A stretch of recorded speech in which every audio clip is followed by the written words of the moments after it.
Hi everyone, welcome to the next part of our First Class Learning podcast series. Today we're going to be looking at how to follow your love of teaching but without the hassle. We are recording in a real tuition centre, so if you hear some strange noises in the background, please bear with us. It makes it a little bit more authentic. I'm joined today by Emma and James. Hi Emma and James. So we can introduce each other, so just tell us a little about yourself and your relevance to First Class Learning. We'll start with you, Emma. Hello, my name's Emma and I'm running a number of centres in the northeast, and I've been doing first class learning for coming up 12 years now. Wow, 12 years, okay. Need a medal for that. And you, James? I'm James and I'm a secondary maths teacher, and I've been running 2 centres in the Bristol area for about a year and a half, so relatively new. And is there going to be a big change coming up in September? There is indeed. So I've handed in my notice, and so I'm just going to be doing first class learning full time. Okay, so that could be an interesting part of the conversation. So these are things that people often ask us if they're teachers joining first class learning. So they're just the questions that we're going to sort of talk about a little bit today. So really let's start by discussing the title of the podcast really. How can you follow your love of teaching but without the hassle? You know, what does that mean to you two from your educational background? I'm happy to go first. Well, I suppose for me, I am my own boss, so I can still, I'm very passionate about my teaching. I love being with people and being with the kids, being a maths specialist, obviously in maths and English, tutoring franchise, so that sort of helps me, but it's not necessary completely, but it certainly is helpful for me. And yes, so I am energised again, dare I say. What's the hassle of the follow your love of teaching but without the hassle? We don't want to criticise schools because they do an amazing job in a very difficult situation, but what is the hassle that kind of you're going to be leaving compared to doing in first class learning? I think just a lot of the stress. You're just part of a big machine, and for me, I just felt like a cog, and I didn't really feel like I was growing as a teacher. I knew it's hard. I have serious respect for teachers, but I just found I was part of this system where there's more and more work. I spent more and more time thinking about work, so even if I left work I was thinking about it, I was having to do extra, and there seems to be more and more and more that gets added to your workload. Senior management will be trying to lessen that, or certainly at the schools I've worked at, but the reality is there's more accountability, there's more pressure, there's more standards, which are good, but as a classroom teacher, you're at the forefront of that. Okay. And yourself, Emma? So sort of still keep your love of teaching but without some of the hassle? Yeah, so I started my first class learning business alongside a full-time teaching job, which quite quickly kind of materialised into me then, similar to what James is going to be doing, is just running my centre on a full-time basis. Right. So, but it's just enabled me to be a lot more flexible, and obviously choose my own hours, work around a family, and that was the main reason that I decided to actually look at doing first class learning. Okay. So moving on to really the next stage of what we've already started talking about, can you tell us about your experience of switching from a career in teaching to setting up a tuition business? So how has it improved your life? So Emma, you've already said about sort of work-life balance. Perhaps there's probably some challenges along the way as well. So obviously, there's a salary involved that you're giving up to that. So, how smooth a transition is it from sort of being a teacher, working in a school, to running a tuition business?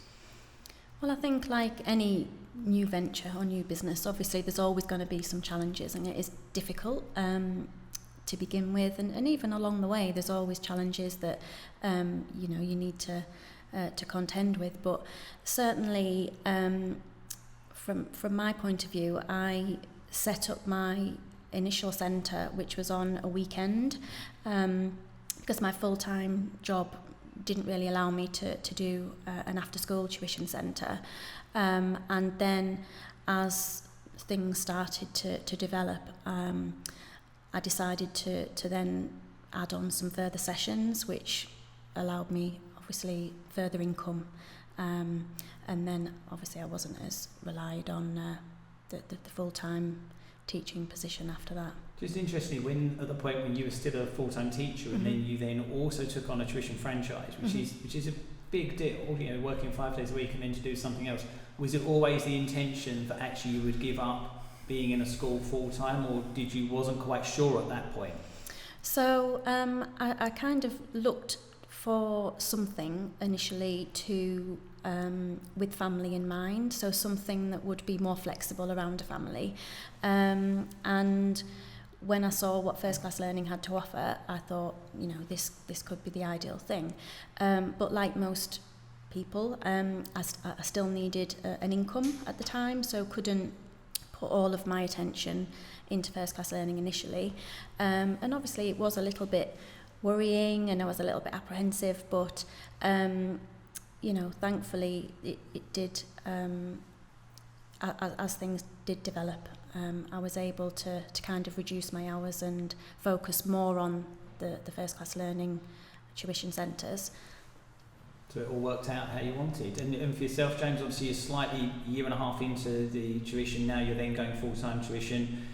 Was it always your intention to then, or to leave being a school and to do this, or is it evolved and you now think it's time to do it, and actually, you know, is there any surprise that you're now going to go full-time to this? It was always my intention to do it full-time, and I wouldn't quite say to go as large as possible, but I do want to really push this agenda and make the centres large.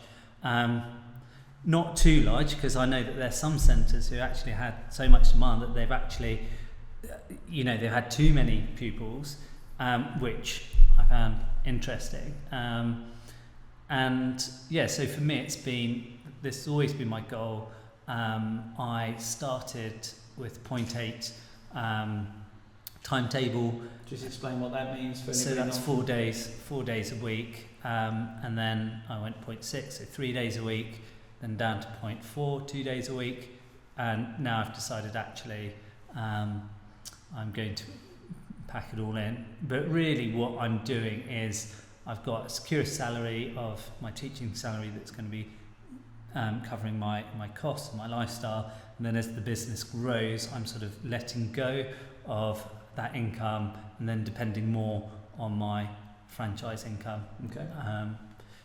But yeah, it's been really interesting doing that transition. Just for example, one point I was coming in when I was 0.6, doing 3 days a week. I was going in on a Wednesday, Thursday and Friday, and coming into school midweek, I just would enter the doors and it was like entering a hurricane. Everyone's already going and you're like, whoa, this has become so normal to me. And then I look at my colleagues, I'm like, fair play to you, doing this all week. And I remember even when I started on 0.8, having 1 day off, it felt like having a full teacher's timetable. It was only until I went to 0.6 that I felt I had some spare capacity, which says a lot, I think, about the profession, that if you're doing a full time, you're just, every teacher knows, he's going well above and beyond. Yeah. Something to move on to links that a little bit. A lot of people assume that you would have to be a qualified teacher to be able to start a tuition business. Would you agree with that? I'm sure there's some benefits to that, but are there other things, educational roles, for example, TAs or working in special schools or colleges? Is it as simple as you had to be a maths tutor or a maths teacher, or an English teacher to be able to do what we do? The simple answer is no, from my experience. Like you say, yes, it is. It does help if you have a maths or English background. But what I'd say is... Sorry, just to clarify, you're secondary maths? I'm secondary maths. Did you work in primary school or secondary school? No, FE mainly, so secondary. Right. And I just think successful centre managers can relate to kids. I just think education is all about relationships. So if you are someone who, understands children, and that can be, you can be most people working in education, the fact that they're doing that, care about children, care about their learning, care about their welfare, and then married alongside the resources we have, you'll be fine. You'll be absolutely fine. Yourself, Emma, sort of thoughts about that? Yeah, so no, I don't think it's necessary. I mean, as James said, you need to have a good level of maths and English skills, and I think the most important thing really is being able to relate to the young people and build up a rapport with them. So a lot of it is down to just having those effective communication skills to kind of get the best out of the young people. And also not just the children, but the parents and the carers that you're working with as well. Yeah. So it's kind of being able to understand what their needs are as well as the children. Yeah. So no. Yeah, we really do work with the whole family, don't we? It's not just the individual and student. Can I just jump in as well? Yeah. If people are worried about whether they've got the skill set, so I've got a maths background, but let's say on the English side I'm less confident with. You can always employ people with that skill set. So I have people who are great at English, who brilliant with the pupils, and therefore I can get them to complement my skill set. So just because you might not have a skill set doesn't mean that this is a terrible thing. You can always draw people in who do complement you. Something I can add from a personal experience, so I don't have any school teaching experience, but something we've chatted about before was I have a lot of coaching of sports and children in sports, in all different football, cricket, all different things. And I think it's that understanding of children, how to help children, how to work with children, which links a lot to first class learning. And I often speak to parents and the people we employ that we're not actually trying to do the same job as a teacher at school, but we rely on the materials, and our job is to help the student get the most out of the materials. And if you understand children, or you're used to working with children, then I think that's the way that we're able to do it. But I definitely think there is some advantages from bringing an educational background. So I have some TAs who work for me as managers, and often I say, what would happen in a school? And so just little bits like that helps. I think you get the best of both worlds. But I agree with what you've both said, an understanding of children and a passion for working with them is key. First class learning really gives us the support you need, but does it also have enough flexibility for you? It's not sort of like a model where you absolutely have to do this. Does that work for you as well, that you've got the flexibility within how you run a tuition centre? It's not prescribed to you in detail? Yeah, absolutely. So before I started my centre, I was looking around all the different sort of franchise companies, and what made the most business sense, but also what made the most sense to me as a teacher. And some franchise is very prescriptive. It seems like they're worried about losing control. Well, that's my sense of it. Whereas from my point of view, I got 16 years of experience that I know can help kids. So if I wasn't able to use that knowledge, then that's just wasted 16 years. And also, we've got amazing teachers. Let's use them. So this is going to be, it's going to add so much value to every centre. And then the other thing as well is people, if they're in their local area, you're going to know that area, you're going to know those kids, but you're going to know those schools. Like, let's say you've got entrance that are going to be different from region to region, city to city. So for me, I've got a specific school in mind, and there might be a pupil who is, really wanting to enter that school, whether it's 11 plus or I don't know, maybe 13 plus or what have you. I can tailor work to their specific need using the first class learning resources. If I've got some past paper questions, or I've got something that I know is going to give them a boost, then yes, and that's what the parents really, really value, because it's flexible enough to pull that together. Absolutely. So Emma, from yourself, to thinking about, can you think of things that you learn as either through qualifying as a teacher or your years' experience in teaching, that actually you've blended that with the first class learning model in how you now deliver tuition? Yeah, so I mean the great thing about first class learning is we can tailor or adjust our service to suit the needs of each individual or the needs of each family. Yeah. So, you know, we do get a range of inquiries from, you know, there might be children who are being home educated, there might be children who are accessing alternative education, and the wealth of resources that we've got, and obviously the experience that I had in my previous setting means that we can accommodate, all sorts of. So the tuition's flexible enough to bring both of that. You're getting two sides, and you're able to bring them together. Mm-hmm, yeah. So I think that the great thing about the resources is that we can tailor a programme to each student's needs. So there are those students who may be excelling in school, and the parents want to give them that extra push. At the same time, there's those who maybe need to gap fill or to bridge gaps from previous years.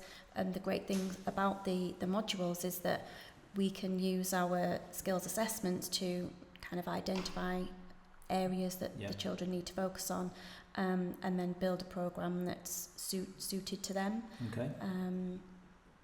So yeah, it's really, really flexible and beneficial in that way. I think if you any teachers looking at this and listen to this podcast, then I think that would be something quite important to them, that they're still going to have their skills valued. Linking a little bit to that, because obviously schools are within following the UK national curriculum, and we've covered this in some of the other podcasts, but just want to touch on that as well, that how important is it from you guys, because you're coming from an educational background, that first class learning is aligned to the national curriculum. So it doesn't mean day by day we're going to do what a child does at school, but we're aligned to what their learning is, whereas not all tuition programs are. So how important is that from you guys as coming to this from an educational background?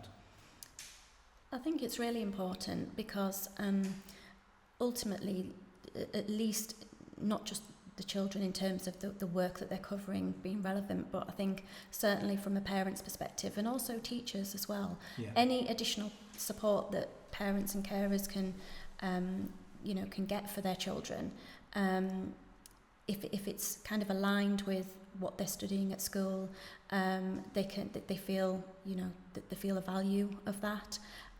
So the great thing about the first class learning resources is that they are meeting the objectives of the national curriculum, and I think that's really beneficial. Important.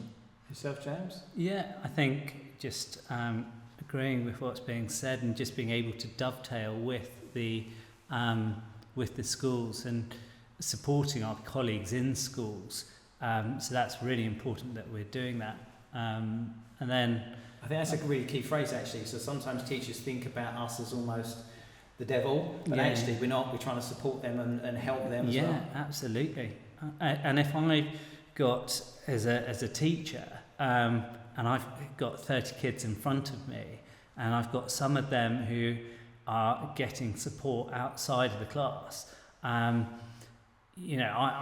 grateful for that. If that helps them in my class, providing it's aligned to the national curriculum. Provided it's aligned to the national curriculum. If they're going off and doing, completely different stuff, or it's not aligned, then it can be quite destructive. So I think you're absolutely right, because sometimes that's, you can see it as being sort of slight conflict, whereas I think everyone's keen for pupils to do well, and it's lovely when you get feedback from parents that they've gone into school and their confidence is up, and particularly I'm thinking of one pupil who lacked confidence, was always a little bit behind, and we actually pushed them a little bit in front, so when it came to that topic they already sort of recognised it, meant they had a bit more confidence answering questions, you know, their shoulders were back, their head was up, and so yes, I think it's essential really. I think as well as hearing good feedback from parents, some of the most enjoyable feedback I've had is actually when I spoke to some of my pupils' teachers at school, and that's happened on a couple of occasions where we've just tried to sort of be very closely aligned, that we're making sure we're following the right ideas for that person. And then when you get teachers saying how well they've seen the improvement, you know, that's really key. So I think that gives you the confidence, which is really good. Just we were talking about it earlier, but this summer I'm going to be going into schools and starting that for the first time. So that's exciting, and so that would never have happened unless we were aligned with the national curriculum as well. Definitely, they wouldn't have the confidence to do that. So we've been talking there about being aligned to the national curriculum. Just want to follow up on that in terms of the tuition programme, the materials we've got, quite varied, and also the flexibility we have in running it. So does that enable you to be a bit more creative in how you help students, whereas you wouldn't want to perhaps join something if it was, right, you have to follow this path? You know, do you like that creativity and flexibility in literally how you're helping each child? Yeah, so obviously there's such a wide range of resources that we can use, and with all of the modules being kind of mapped to different national curriculum objectives, it just allows us to kind of pinpoint certain aspects that we want to cover. So we can almost tailor make a programme that's suited to each child based on what their needs are. And also keep them engaged by being able to sort of sometimes introduce things and not say, right, you are now going to spend the next 2 years just learning your times tables. We can do a bit of that, we can do some other skills. So that's what I think, by being sort of a bit more creative. Yeah, so I tend to, when I'm kind of planning students' work, I do tend to vary it also, so because we've got that. Right. Yeah, because we've got such a great range of resources. It does allow us to be quite creative and to give the children some variety, which obviously helps to keep them engaged, as well as covering various aspects of the curriculum. Yeah. So I do find it does make a difference with the retention as well, and at the same time, if they've got any particular areas that they want to focus on, if they're studying certain aspects at school, we can certainly link in with that and you know, put that work in place. So it's really really helpful in that sense. Yeah, I think variety is really, really important, and as you're saying, that there's lots of different strands you can build on. I sometimes do 2 different topics rather than just... We do that, yeah. So rather than just being really number heavy, for example, with the maths, you might do some shape and space alongside it. And I think that's really important to me, that I have that ownership of that. If there's just one straight program, like a running race, and you just put someone off it and on they go, then for me personally, that just would suck the energy from me, you know, the creativity, and also when you know your children, you're like, right, we've been working. So let's say a child really is struggling with a certain area. Sometimes you just need to freshen it up with something else, and you can come back to it at a later date. So to have that flexibility is really good for that child in terms of their motivation and their confidence. So yeah, I think what also we have the materials and the flexibility within that you know, we all know this already by knowing the programme, but there will be certain, say a student has been struggling with fractions or decimals, and fractions in particular, but sometimes if you go back and do some division work with them, and perhaps division with remainders, the first time they get used to actually something not always being whole, that actually that can then help them with the next bit. And we've got such a range of materials, you can find them little bits, and rather than saying, right, you've just got to carry on down this path. So that links to the next bit really, which is does being able to teach your own way, which is what you've got the flexibility to do, do you feel that sort of empowers you as an educator to keep you motivated? Because I think it is, you know, hard work in any business as a job, but I think I'm starting to hear that, you know, this is giving you a passion and an enjoyment for what you're able to now deliver and help children, which perhaps I've heard from other people, perhaps there's sometimes school eventually can, in certain situations, suck that passion and drive out of you because there's so many other things going on. So did you feel it empowers you to be able to help children? Yeah, I mean, in the first class learning business, obviously you can run your service as you wish. You know, we've got a great range of resources to put together programs of learning for children, and the great thing about it is we can adapt it to suit. So yeah, it's okay. And yourself, James?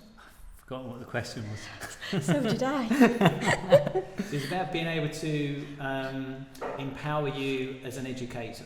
So we've got the flexibility, but it's important as much as anything for you guys to stay motivated. Whereas I think from when I speak to teachers, sometimes they lose a bit of motivation because of so many other factors going on. They still have a massive drive to help children. There's too many other things to lose a bit of motivation on a day by day. So do you feel this empowers you? You're excited to then, this is the motivation you need to enjoy ultimately what you're doing, because there's nothing worse than doing a good job 9 to 5, 5 days a week you don't enjoy. So this empowers you to enjoy what you're doing.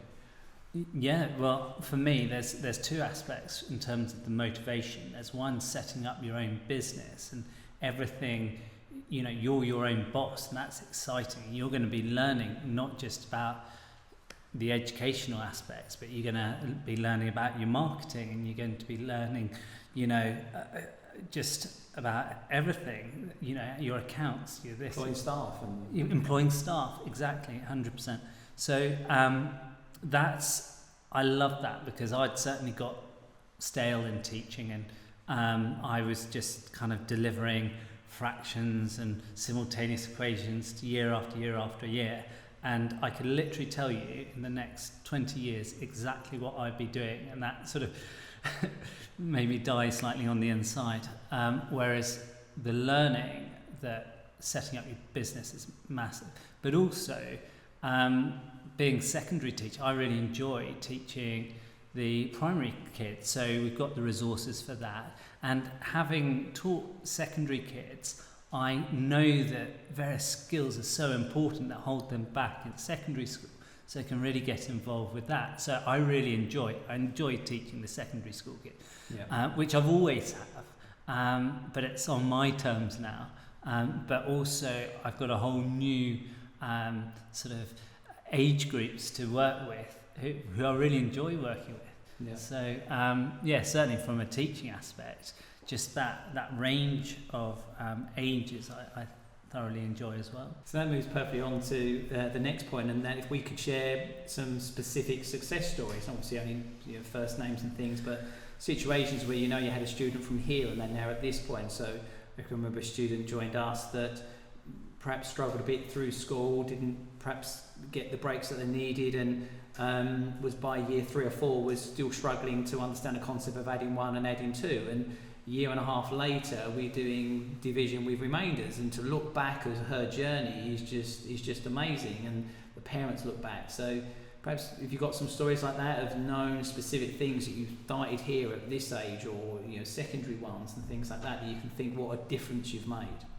We do have quite a lot of ongoing success stories, really, even on a weekly basis almost.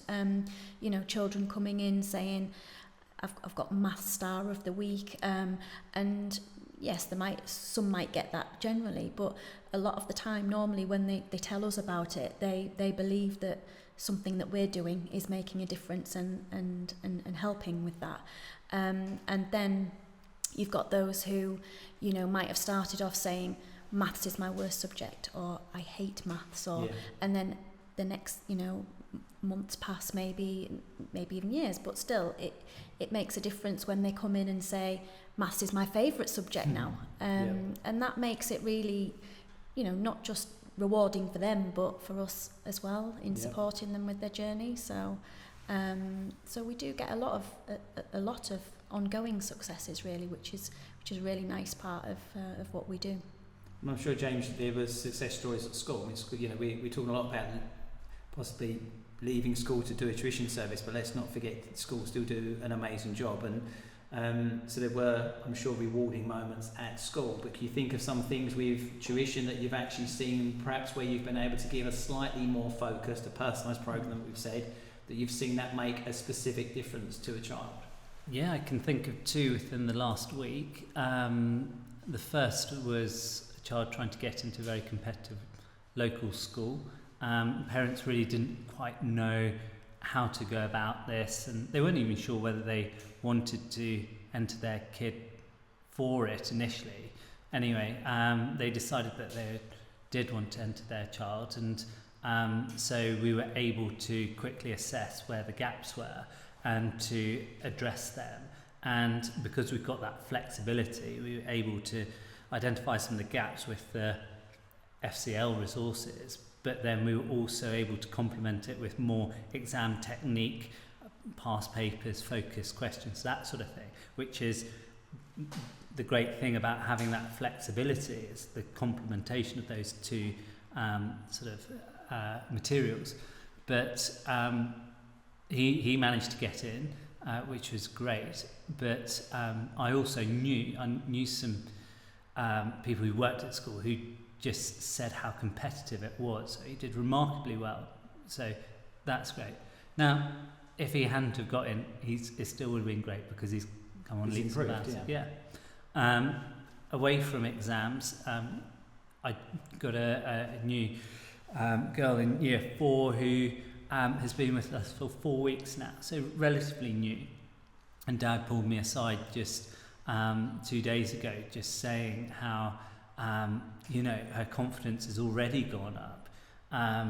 At school, she's just got a smile on her face. He can see, with the work going back and writing down, he can see that she's understanding stuff that she didn't understand before, but also has the confidence to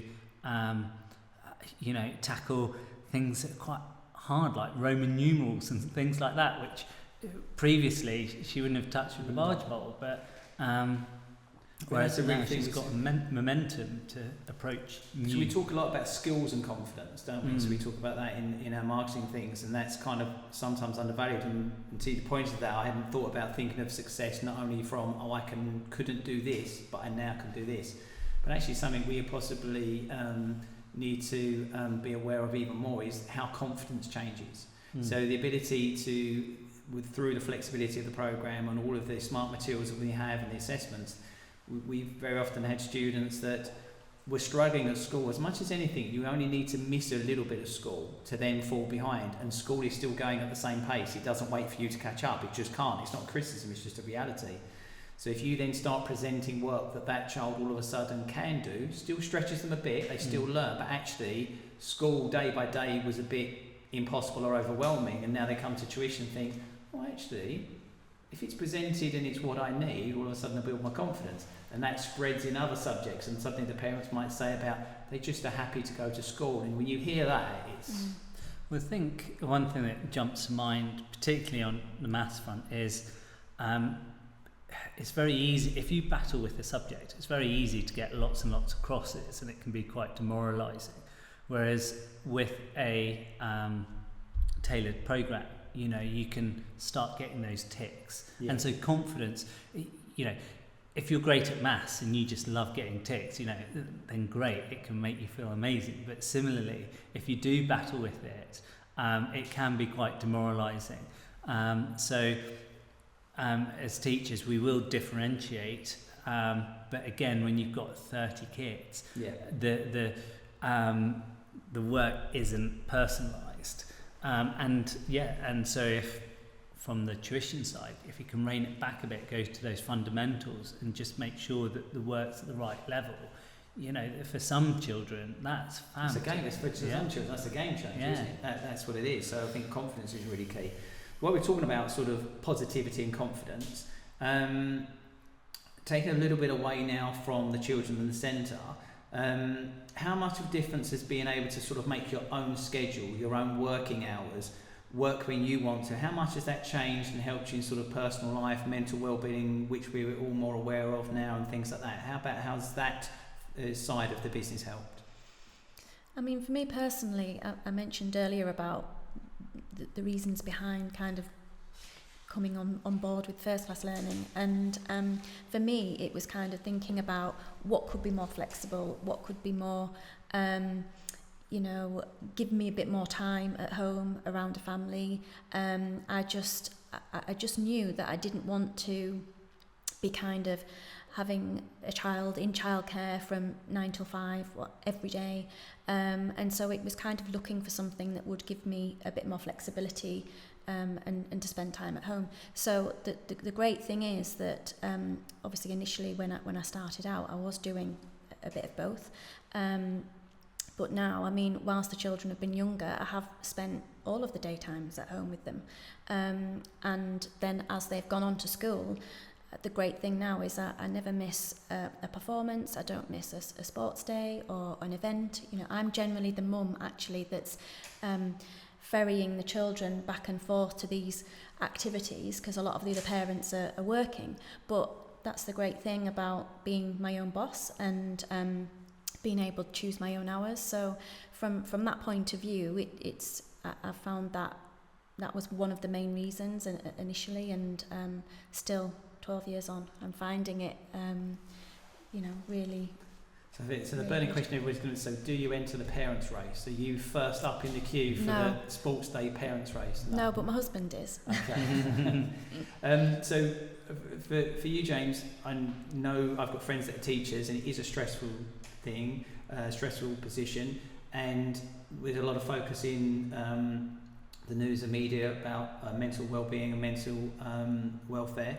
Do you think that that's another key that then is going to change your life? That actually, you said, it was becoming harder and harder. Certainly if you're walking on a Wednesday and you're going into this hurricane, the sort of mental well-being side of it is going to be key? Yeah, absolutely. I think, yes, for me, and I've told a few people, so when you're running your own business, you've got your hopes and, you aspire to do various things, but there's a financial aspect, which could be very healthy, but more so, and I say more important than forget all of that, because if you have had mental health, that stuff takes a back burner. Just being healthy is more important, and being passionate and being energized, and for me that's the bit that I love the most. I love the learning, I love growing my own business, creating something that's my own, but I think it's going to be different for different people. I'm a bit of a dreamer, and I love not knowing what the future's going to hold. And when I sort of head a department and taking on bits of responsibility, but I didn't want to go into senior management because it just gets more and more hectic. Yeah. And again, I applaud senior managers, because they're dealing with issues the whole time. So I was like, okay, is this my lot? And I can literally picture what I'm going to be doing for the next 20 years. And for me, I'm like, I hate to be able to see my future. Yeah. Whereas now, I can think, right, I've just handed in my notice and I'm going to be doing it full time as of September. Right, I wonder what it's going to be like a year on from that. What about 5 years on? What about 10 years? Like, that's exciting. And also, you're your own business, so you need to get up and you need to do your best, because your salary, your income depends on it.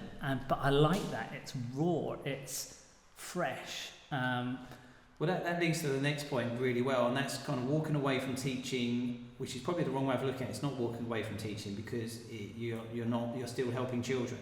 Walking away from a school situation is probably a better way to put that. Must be quite a nerve-wracking thing. So for you, Emma, obviously you had a 5-day week. You was full-time at the point when you then left. So losing that security of a regular income, which you've mentioned, James. Do you feel that then there's support within the First Class Learning setup, head office, to actually help you overcome some of them insecurities? We know you can get a mentor at the start, marketing that you might not know about in school, network of other centre managers to speak to. So do you feel there's support there to overcome what must be quite a kind of nervous change? Yeah, I think, any business or any new venture is, there's always going to be some nervousness and apprehension, not knowing what to expect, and because it's going to be a learning curve at the end of the day. But obviously with first class learning, as you mentioned, there's the support of mentors, there's ongoing kind of conferences, network meetings, we have a dedicated kind of online hub and manual that has guidance and support from 250 plus centre managers, and so there's a great support network, and I think that makes all the difference, because although you've kind of got the flexibility to kind of run your business as you wish, at the same time you've got them support mechanisms there to give you a bit of guidance with the things that you need.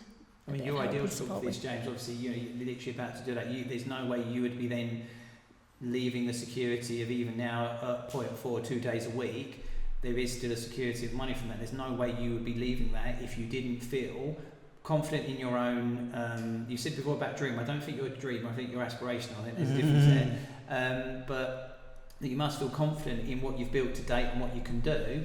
But you must have full belief in first class learning to be able to be excited come this September. Yeah, full belief in what you've bought into. Yeah. So when we're talking about walking away, and it's not, I think people sometimes use the word pivot. You're kind of pivoting. Yes. And that's kind of what I feel like I'm doing. So using all my knowledge and just applying it in a slightly different way. But yes, you are managing risk essentially. So it's that transition from one career to a different career, and you can do that step by step. So we're quite fortunate in that sort of position. And so at each point, even dropping each day, there's a bit of risk, but it's manageable risk. And then I guess the flip side is also, if we're talking about risk, okay, I can still go back and pick up a day, or I can still do some supply. So there's still ways and levers of minimising that. So yes, it's scary, and I've heard a lot of people say I'm really excited, but it's also really scary, and that's kind of it. You can't wait, but you're a bit like because you haven't done it before. You're going to be learning, but I love that, and so yes, I think it's also very rewarding. But I think in terms of businesses generally, I'd say the risks are quite small. So that links on to almost there's one more point after this one, but this next bit links directly, and that's if a lot of teachers are going to probably feel they don't have a business background and experience of then going, although you're still helping children, so that part is very, very similar. You're going from being employed by somebody else to starting a business. I don't have any business background and experience. I know, Emma, you joined a few more years back, so your training was probably slightly different. But I wanted to ask about what kind of training has been provided to kind of help you get on your feet. So for you, James, a year and a half in is probably directly relevant, because if you haven't got, going from being a teacher where a lot of things are done for you, now you're doing everything, which we've been speaking a lot about. How did that all sort of come together?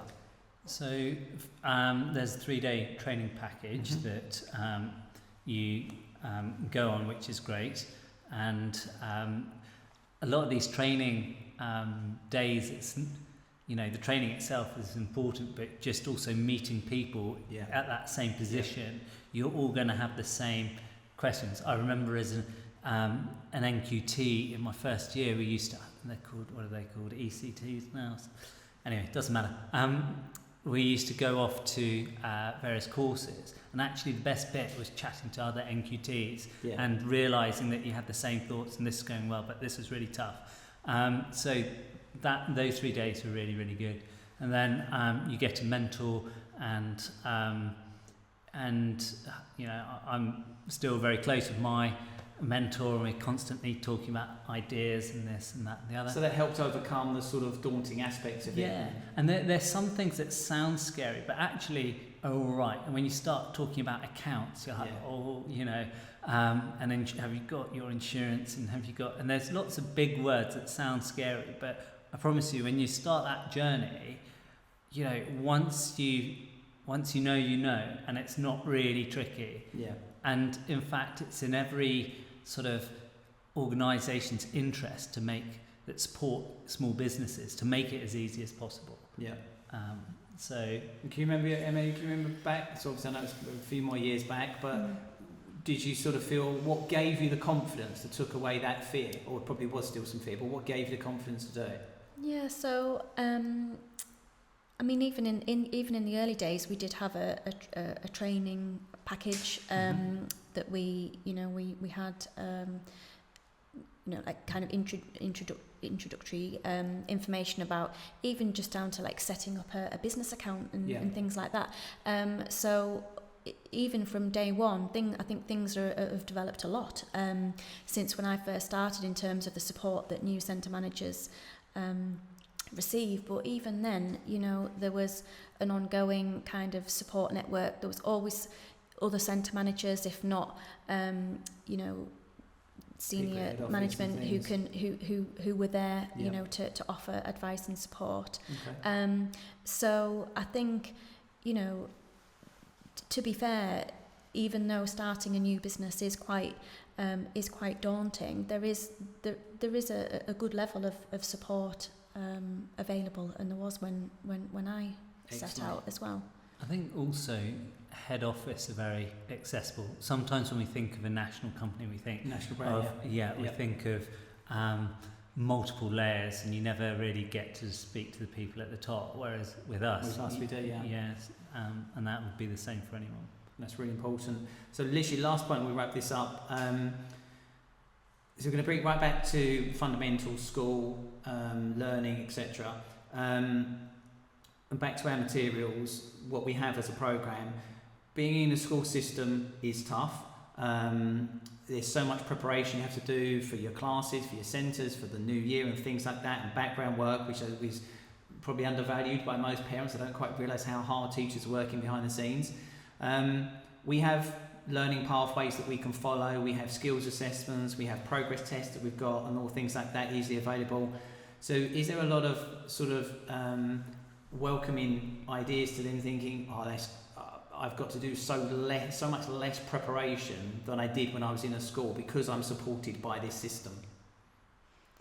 I think the programmes are really well structured, which makes a big difference. So with the pathways that we can kind of follow through the modules, depending on what the skills assessments show that a child would benefit from focusing on, it really cuts down a lot of that planning time, if you like. Perfect. And I think, kind of touching back before to what we were discussing about people coming on board who are from a teaching background, the great thing about the resources is that, even if you're not necessarily a teacher, because they're so well structured and there's a path to follow, there's skills assessments available to kind of establish what a student would benefit from doing, and then there's ongoing assessments that you can do to kind of measure how they've progressed and decide what the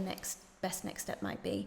I think having that, again, really it's a great support mechanism. Well, that's interesting because you two are from an education background, so you'd be thinking, well, you guys already know all that, whereas I'm not from that. But so it's interesting that even though you've done all that planning, you've done so much hard work yourself for the next school year and for the next term, and bringing that in, that it's still really useful having that within the materials that we have within First Class Learning. So I think we're just sort of to conclude there, really, that it sounds to me like, after speaking to you today, that First Class Learning is the best of both worlds, that there's a core setup of programs, of materials and learning pathways, but you get to bring your knowledge of education and your passion for learning, and then ultimately make the perfect tuition system. So I think that sort of summarises it really well, speaking to you, that you're bringing everything together. Does that sound kind of how it feels to you guys? Yeah, absolutely. It does. Yeah. Perfect. Well, thank you very much for your time. So I think we covered everything we wanted to cover. And hopefully some teachers out there might listen to this podcast and be inspired. So thank you very much for your time. No problem. Thank you. You.